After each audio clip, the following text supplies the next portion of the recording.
Hello folks, here's another batch of the best games from Ludum Dare 48, all on the theme of deeper and deeper. And once you're done here, check out the playlist for more episodes. We're starting with a game called 20,000 Light Years Deep in the Sky.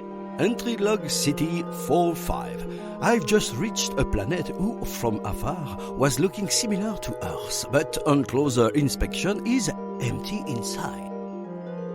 So this is essentially a resource manager. You have three things to contend with and balance as you go. Logistics, hope and science. Although it's best to think of it as fuel, the yellow bar, health, the pink bar, and especially like an upgrade path to upgrade your ship. So you have to choose things that give you green rather than red outlined stuff, ideally, and fit them in the box over to the right hand side. And you have a nice little balancey thing. By the looks of it, all of these have green and red things, so we're going to have to be a little clever. So only birds. Let's have a look at that. Okay, so that's going to affect things quite a lot. -3 logistics ain't great. Oh, floating islands. How very Ludum Dare. Let's see what else there is. Some of them are bigger than others when you actually select them, so we don't really want that because that's going to fill up our ship. We don't want that. That one's really small. Unfortunately, it does reduce our logistics again by 1. Flying islands, that gives us plenty. That's fine.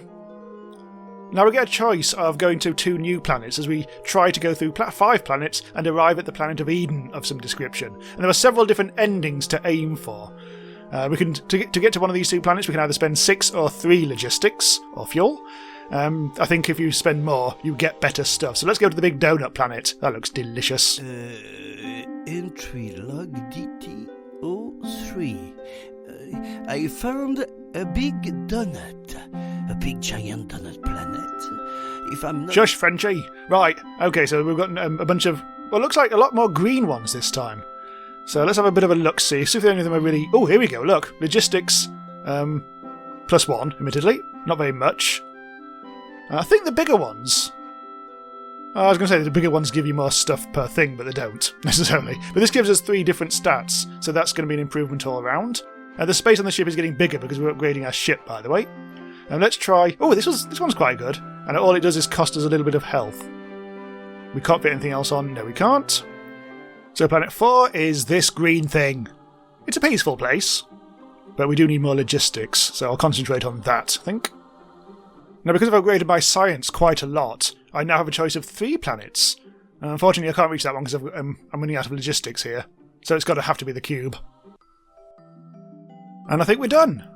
Ending B, a universe of possibilities. This expedition was enriching. The worlds out there are so diverse that there is necessarily a utopia waiting for us. But will we be able to find it? And if yes, to respect it.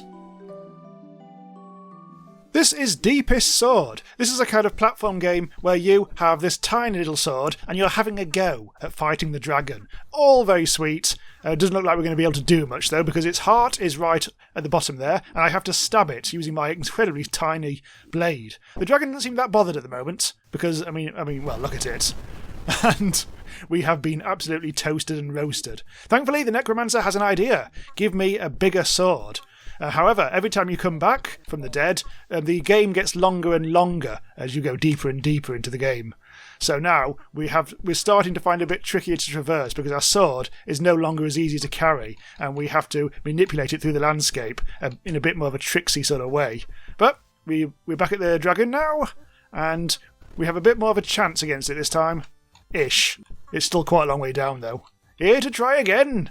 Yeah, why not? Hang on, let's move over here a little bit and wiggle our way to success. Oh. Even at this length, it's quite tricky. Inevitably, it starts to get very kind of tricksy, this game, as you go. Oh, here we go. Just about got it in. It's a very phallic game, this. It's filthy, really. Right, up here, and then across like that. Oh, nope. Things starting to get a little trickier now. Up. There we go. That's more like it. Up the top route this time. And we should have no problems at all. Uh-oh, now we've come to a new bit. I remember this from playing earlier. It's... Oh! Yeah. So you can't get up this gap, you have to go over the top. There we go, it's more like it. Perfect. And we're back at the dragon. Let's see what you got. Oh! In first time. Ah, I felt something that time. Giving me performance anxiety over here. It's almost at the limit, you'll notice its weight. So this is the second longest it can get. Yeah, it's... Oh, God. It's getting very tricksy indeed to control. Ooh, oh, lads. Where do I go now? What do I do? What do I do? Oh! Oh, bugger. Ooh. Ooh! There we go. Whew. That bit's getting even trickier now. And here's a new bit. Sorry about the mouse cursor. But I think I've managed this before, where I think I can just get up here without having to fanny around at the top. There we go. Like that. Perfect. What a long sword you've got. Oh, so deep. Anyway, look at my big boy bando sword. It's gold, don't you know? Finally got over that one really easily. And then, this is the bit I couldn't get to earlier. Or couldn't get past earlier. It's just starts to get... Yeah. Possibly a bit beyond me, I'm afraid. But this is incredibly close to the end. I think the next stage will be the dragon, but yeah. This is Dome Romantik. This is a digging game, but it's also a base defense game, so let's get digging now. We need to grab this stuff and take it back up here. It's very heavy, though, so the more you carry, the slower you go. Anyway, you get into there. Let's move the mouse. We don't want the mouse. And let's start digging. The further you dig down, the harder things get. And so what I'm going to do is once I've got this... Oh, it's taking a while to mine. Once I've got all this, I'm going to take all this up. Oh, God, this is heavy. Right, now we're going to spend on upgrades, because at the moment the HUD is very minimal, as in non-existent. But we can change that, now we're paused in the upgrade screen. First of all, we spend £1 on hostile proximity meter. Buy that. So it looks like, in the bottom left, there's going to be an attack on our base in that, well, once that's depleted to the bottom. Thankfully, I've got actually loads of cash at the moment, so... Let's spend it on dome health, so we know how much health the dome has, funnily enough. And let's also upgrade ourselves. Move your laser faster. Yes, let's have that. Right, I think we're sorted. I don't think we can spend anything else. Oh, no, we can't. We've just run out of cash. I think there's a way of seeing how much cash you've got, but I think you actually have to unlock that. Oh, here we go. That's what I wanted. Display the stored resources. So I've got £1 and nothing of those other resources. That's fine. Right, okay, let's get ready to battle. We just need to wait until that bar goes to the bottom, which is any... Oh, here we go. Now we have to shoot it until it explodes. The speed upgrade is incredibly important. On night 1, you only need to kill one lad, so we can finish now. But every single night, more and more enemies come, and yeah, you'll need to have upgraded your laser by then. Ooh, blimey, there's a lot of stuff over here. There's also different resources. So... I'll grab a couple of these. Oh god. That's actually very heavy indeed. I can drop them selectively if necessary, but I kind of want all this stuff. Oh, at this rate, we're only going to be able to do this, and then we're going to have to do our defence. Come on! Hurry up! Oh, no, we have to do battle now. God, it takes so long to actually kill them at the moment. Look, it's attacking our base. Okay, that's fine. It hardly took anything off. And I think that's it for the night, so now let's get the upgrades. Let's concentrate on ourselves this time. A faster drill. Well, let's go... well, we haven't actually got any circles yet, so we can't use the fuel here. Auto repair. Oh, power. Laser power, that might be handy.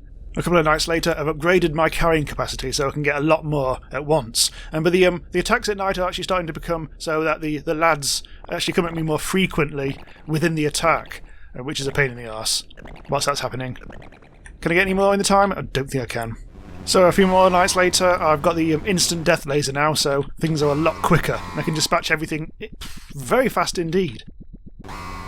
Not only am I digging much faster now, I've upgraded my drill a couple of times. Everything's great now. Look, everything's great. I'm using the compass in the bottom left as well, that kind of spinny dial thing to locate all my seams. And look how much I'm getting now. It's wonderful. So once you actually have upgraded it a couple of times, to be honest, this section is fairly trivial, and because you can move fast enough to kill everything instantly. Uh-oh, I'm a bit late. Now, can I get the big drill? Might be able to, eventually. This will be the big boy. There we go. and to battle. The only thing I don't know in this game is how to win it. Maybe just go deeper and deeper and deeper. Now I've actually got the best drill in the world. It's almost trivial getting through. Oh, what's that? It's like bedrock. Only not. This is actually the very bottom. Let's escape. Oh, I did it! That's how you win. So this is Lost in Thought. This is one of those platform games where you have to rotate the level as you go. It introduces quite a few cool twists as well along the way. It's... oh my god. It's one of those ones where, yes, you do have to work out the whole flipping thing. You can double jump once, and you can also only rotate once per bit of air time as well. You can't just keep on spinning indefinitely. Okay, hang on. I think... nope! I'll always do this. I'll always press the wrong direction, because my brain does not work that way. Or sometimes at all. No. Quite tricky at times, so I need to go to the... okay. Other side. Oh, you hash symbol of... oh! That was all me, that one. And there we go. So the main difficulty in this is remembering which way to evolve. Oh, hang on. How do I do this? Oh yes, you can skip. I think sometimes you have to in this. Oh, hang on. Oh, perfect! That was an easy way of doing it. The deeper you go, the harder it gets. No shit, Sherlock. Oh god. Ooh! Ooh! No! Ooh! Nowhere! Nowhere! Nowhere! No! Game.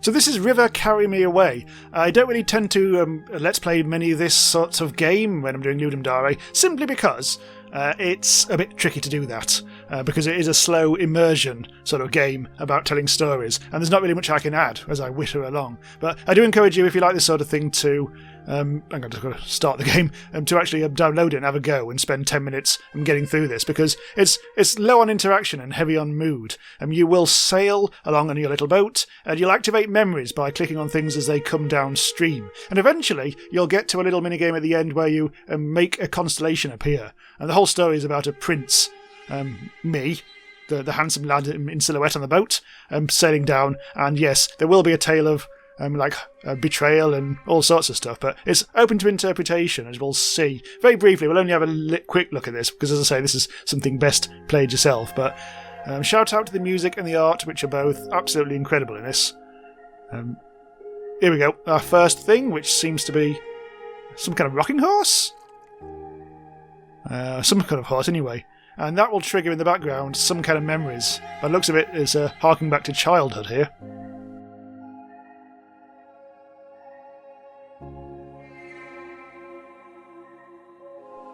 And a bit further along we have a little basket. And we'll see what that develops into. Oh, here we go. Looks like he's going off to war, maybe? So to see how this develops, do play it yourself. As with all the games, they are free to download from the Ludum Dare 48 site. Link will be in the description. Okay, that's it for this selection. For more in the series, check out the playlist in the description and on the end screen. If you want to say thanks for the videos, leave a like, spread the word, maybe drop me a tip on Buy Me a Coffee. And see you next time!